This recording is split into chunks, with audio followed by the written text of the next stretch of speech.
Welcome back to DIY everything homemade. ഇന്ന് നമ്മൾ ചെയ്യാൻ പോകുന്നത് ബേസിക്സ് ഓഫ് എംബ്രോയിഡറി. അപ്പോൾ നമുക്ക് ഒട്ടും സമയം കളയാതെ നേരെ വീഡിയോയിലേക്ക് പോകാം. അപ്പോൾ നമ്മുടെ മെറ്റീരിയൽസ് നോക്കുകയാണെങ്കിൽ ആദ്യത്തെ ഐറ്റം എന്ന് പറയുന്നത് ഹൂപ്പാണ്. അപ്പോൾ ഇത് കുറേ സൈസിൽ അവൈലബിൾ ആണ്. അപ്പോൾ ഞാൻ എടുത്തിരിക്കുന്ന ഒരു മീഡിയം സൈസാണ്. അപ്പോൾ എല്ലാ സ്റ്റേഷനറി ഷോപ്പിലും അവൈലബിൾ ആയിരിക്കും മിക്കവാറും. അടുത്തത് ഫാബ്രിക്കാണ് വേണ്ടത്, ഫാബ്രിക് അല്ലെങ്കിൽ തുണി. അപ്പോൾ തുണി എടുക്കുമ്പോൾ ശ്രദ്ധിക്കേണ്ട കാര്യം എന്താണെന്ന് വെച്ച് കഴിഞ്ഞാൽ നമ്മുടെ ഈ ഹൂപ്പിനേക്കാളും ചെറുതാവരുത് ഒരിക്കലും, ഏകദേശം ഇത്രയെങ്കിലും വലുതായിരിക്കണം.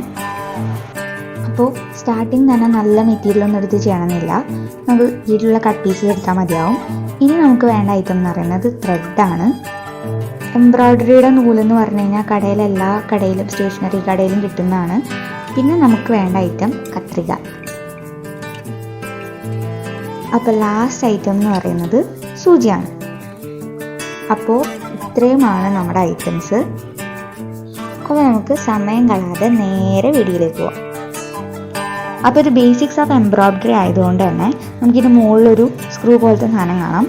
അതാണ് നമ്മൾ ലൂസൺ ചെയ്ത് കഴിഞ്ഞാൽ, അത് ലൂസാക്കി കഴിഞ്ഞിട്ടുണ്ടെങ്കിൽ നമുക്കിത് 2 പീസായിട്ട് കിട്ടും, 2 റിങ് ആയിട്ട് കിട്ടും.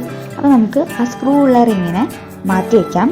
അപ്പോൾ ഈ ഒരു റിങ്ങിലാണ് നമ്മൾ നമ്മുടെ ക്ലോത്ത് വെച്ച് കൊടുക്കുക. അപ്പോൾ അത് കറക്റ്റ് ഒന്ന് കുറച്ച് സ്പേസൊക്കെ പുറത്തേക്ക് നിൽക്കുന്ന രീതിയിലൊന്ന് മുകളിൽ വെച്ച് കൊടുത്തതിന് ശേഷം നമുക്കിതാ ഈ സ്ക്രൂ ഉള്ളതിനെ ഇതിൻ്റെ മുകളിൽ വെച്ചിട്ട് ഇതുപോലെ അമർത്തി കൊടുക്കാം.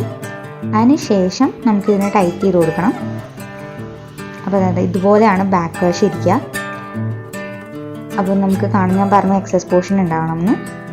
ഇനി നമുക്കിത് ടൈറ്റ് ചെയ്ത് കൊടുക്കാം. നേരത്തെ എങ്ങനെയാണോ ലൂസ് ചെയ്ത് അതിൻ്റെ ഓപ്പോസിറ്റ് ഡയറക്ഷനിലേക്ക് തിരിച്ച് കഴിഞ്ഞാൽ അത് ടൈറ്റ് ആയിക്കോളും. അപ്പോൾ അത് സ്ക്രൂ ടൈറ്റ് ചെയ്ത് കഴിയുമ്പോൾ തുണി ചിലപ്പോൾ ലൂസായിട്ടിരിക്കും ഹൂപ്പിൻ്റെ അകത്ത്. അപ്പോൾ ഇതുപോലെ ഒന്ന് വലിച്ചു കൊടുത്തു കഴിഞ്ഞാൽ തുണി നല്ല ടൈറ്റായിട്ട് ഹൂപ്പിൻ്റെ അകത്ത് നല്ല വലിഞ്ഞിരിക്കണം. അപ്പോൾ ഇതാണ് നമ്മൾ ബേസിക് ആയിട്ടുള്ള ചെയ്യേണ്ട കാര്യം. പിന്നെ ചെയ്യേണ്ട കാര്യം എന്ന് വെച്ച് കഴിഞ്ഞാൽ എക്സസ് ആയിട്ടിരിക്കുന്ന ക്ലോത്ത് ഒന്നും വെട്ടിക്കളയരുത്. അപ്പോൾ ഇതൊരു ബേസിക് വീഡിയോ ആയതുകൊണ്ട് ഡിസൈൻ ഒന്നുമല്ല നമ്മൾ ചെയ്യുന്നത്, കുറച്ച് ബേസിക് സ്റ്റിച്ചസ് ആണ്. അപ്പോൾ 4 സ്റ്റിച്ചസ് ആണ് നമ്മൾ ചെയ്യുന്നത്. അപ്പോൾ നമുക്ക് ഓരോന്നിലേക്ക് വേഗം തന്നെ പോവാം. അതുപോലെ നമ്മൾ റണ്ണിങ് സ്റ്റിച്ചാണ് ചെയ്യുന്നത്. അപ്പോൾ ഞാൻ ജസ്റ്റ് ഒരു ലൈൻ വരച്ചിട്ടുണ്ട്.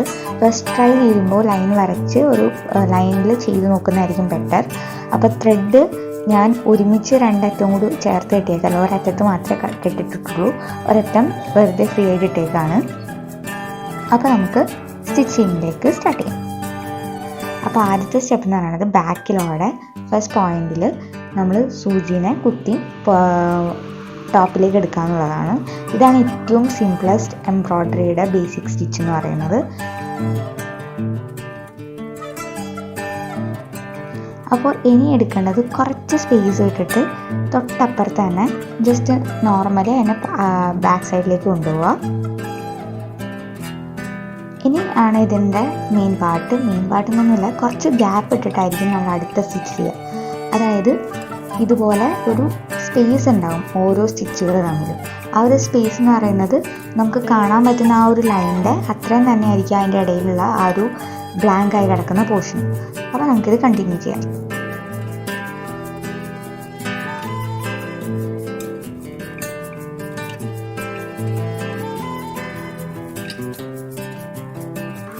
നമ്മുടെ ഫുൾ ചെയ്തിട്ടുണ്ട്, നമ്മുടെ ലൈൻ എൻഡ് വരെ ചെയ്തിട്ടുണ്ട്. ബാക്കിൽ നോക്കിയാൽ നിങ്ങൾക്ക് കാണാൻ പറ്റും, ബാക്കിലും ഫ്രണ്ടിലും സെയിം ആയിരിക്കും, ഡിഫറൻസ് ഒന്നും ഉണ്ടാവില്ല. ഇനി നമുക്കിതിനൊന്ന് ഒരു നോട്ട് ഇട്ടിട്ട് ഇട്ടിട്ട് കൊടുക്കാം. അപ്പോൾ എക്സസ് ആയിട്ടുള്ള പോർഷൻ കട്ട് ചെയ്ത് കളയാം. അപ്പോൾ ഇതാണ് നമ്മുടെ റണ്ണിങ് സ്റ്റിച്ച്. റണ്ണിങ് സ്റ്റിച്ചിൻ്റെ ഇത് എംബ്രോയിഡറിയുടെ അകത്ത് ബോർഡേഴ്സും അതുപോലെ ഡിസൈനൊക്കെ ആയിരിക്കും ഇത് യൂസ് ചെയ്യുക. അപ്പോൾ സൈഡിൽ കൊടുത്തിരിക്കുന്ന ഈ പീകോക്ക് ഇമേജ് നോക്കിയാൽ നിങ്ങൾക്ക് കാണാൻ പറ്റും. അതിലൊരു മോസ്റ്റ് ഓഫ് ദ പാർട്ടും റണ്ണിങ് സ്റ്റിച്ച് വെച്ചിട്ടാണ് ചെയ്തിരിക്കുന്നത്. ഒരു എക്സാമ്പിളിന് വേണ്ടി എടുത്ത് കാണിച്ചാണ്, പിൻട്രസ്റ്റ് ചെയ്യുന്ന അടുത്ത ഇമേജാണ്. അപ്പോൾ നമുക്ക് നെക്സ്റ്റ് സ്റ്റിച്ചിങ്ങിലേക്ക് പോകാം.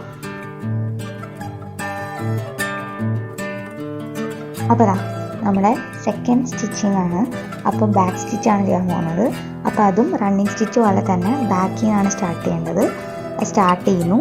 അപ്പോൾ അത് കഴിഞ്ഞ് ആദ്യം റണ്ണിങ് സ്റ്റിച്ചിങ് ഒരു മൈനസ് ലൈനാണ് ഫോം ചെയ്യുന്നത്. അതേപോലെ തന്നെ ഇതിലും ഒരു മൈനസ് ലൈനാണ് നമ്മൾ ഫോം ചെയ്യുക.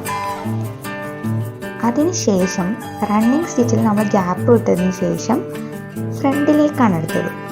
ഇവിടെ നേരെ ഓപ്പോസിറ്റാണ്, എൻ്റെ പേര് പറയുന്ന പോലെ തന്നെ ബാക്കിലേക്കാണ് എടുക്കേണ്ടത്. അത്രേ ഉള്ളൂ ഇതിൻ്റെ ഡിഫറൻസ്. നമ്മൾ ഫ്രണ്ടിലേക്കാണ് റണ്ണിങ് സ്റ്റിച്ച് പോയത്, ബാക്ക് സ്റ്റിച്ച് ചെയ്യുന്നത് എങ്ങനെയാണോ റണ്ണിങ് സ്റ്റിച്ച് ചെയ്തതിൻ്റെ ഓപ്പോസിറ്റ് ഡയറക്ഷനിൽ ചെയ്യും. ഈ ഒരു ഫോമിൽ നമ്മൾ ജസ്റ്റ് അറ്റം വരെ കണ്ടിന്യൂ ചെയ്യാം. സിംപ്ലസ്റ്റ് സെക്കൻഡ് എംബ്രോയ്ഡറി സ്റ്റിച്ചാണിത്. അപ്പോൾ നമുക്കിത് അറ്റം വരെ കണ്ടിന്യൂ ചെയ്യാം.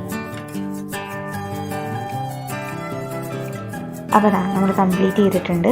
ബാക്ക് വശം എടുത്തു കഴിഞ്ഞ് കഴിഞ്ഞാൽ ലൈൻ തന്നെയാണ് ഫോം ചെയ്തതാണ്, പക്ഷേ റണ്ണിങ് സ്റ്റിച്ച് പോലെ ബാക്കും ഫ്രണ്ടും ഒരേപോലെ അല്ല ഇരിക്കുന്നു. നമുക്കൊരു നോട്ട് ഇട്ട് കൊടുക്കാം. അവിടെ എക്സസ് പോർഷൻ നമുക്ക് കട്ട് ചെയ്ത് കളയാം. അപ്പോൾ ബാക്ക് സ്റ്റിച്ച് മെയിനായിട്ട് യൂസ് ചെയ്യുന്നത് ഔട്ട്ലൈൻസ് കൊടുക്കാൻ, ഡിസൈനിൻ്റെ പുറത്ത് ബോർഡറൊക്കെ കൊടുക്കാൻ വേണ്ടിയിട്ടാണ് യൂസ് ചെയ്യുക, ഔട്ട്ലൈൻ കൊടുക്കാനായിട്ട്. അപ്പോൾ ഇനി 2 സ്റ്റിച്ച് ഉണ്ട്, പക്ഷേ വീഡിയോയുടെ ലെങ്ത് ഇപ്പം തന്നെ ഒത്തിരിയായി. അതുകൊണ്ട് അടുത്ത 2 ബേസിക് സ്റ്റിച്ച് നെക്സ്റ്റ് വീഡിയോയിൽ കാണിക്കുന്നതായിരിക്കും. അപ്പോൾ ഈ 2 സ്റ്റിച്ച് നിങ്ങൾക്ക് ഇഷ്ടമാണെന്ന് വിചാരിക്കുന്നു, അല്ലെങ്കിൽ മനസ്സിലായെന്ന് വിചാരിക്കുന്നു. തീർച്ചയായും ട്രൈ ചെയ്ത് നോക്കുക. സെക്കൻഡ് പാർട്ട് മറക്കാതെ കാണണം. അപ്പോൾ വീഡിയോ ഇഷ്ടമായ ലൈക്ക് ചെയ്യാനും ഷെയർ ചെയ്യാനും കമൻറ്റ് ചെയ്യാനും മറക്കരുത്. അപ്പോൾ സെക്കൻഡ് പാർട്ടായിട്ട് വരുന്നവരേക്കും ബൈ ബൈ.